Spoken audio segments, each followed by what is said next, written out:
मैं सीटसेल Hindi high school में पढ़ता हूँ और मैंने पीसीएम लिया है। मेरा सपना है कि मैं आगे जाके मैकेनिकल इंजीनियरिंग करूँ, इसलिए मैं अभी जेई की तैयारी कर रहा हूँ और 12th भी साथ में कर रहा हूँ। મારું નામ ધ્રુવ પ્રજાપતિ છે। હું આગળ જઈને જે ગરીબ વિસ્તાર છે કે જે લોકો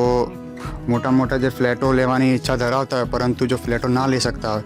તો એના માટે હું મોટી બિલ્ડિંગ કે ફ્લેટ બનાવું કે જેમાં એ જે ગરીબ વિસ્તારવાળા જે હોય કે જે ઈચ્છા ધરાવતા હોય કે મારો બી આવું ફ્લેટ હોય તેવી રીતે હું મારું એક એવું ફોર્મ બહાર પાડું કે જેમાં એવી જ આવાસ યોજના જેવી જ એમાં ફોર્મેલિટી હોય કે એ બધા કાગળિયા દસ્તાવેજ બધું હોય અને એ જ કિંમતે કે એનાથી બી ઓછી કિંમતે હું આ ગરીબ વિસ્તાર એટલે જે ગરીબ લોકો હોય ફ્લેટો કે જે એમની જે ઈચ્છા હોય એ પૂરી કરી શકું।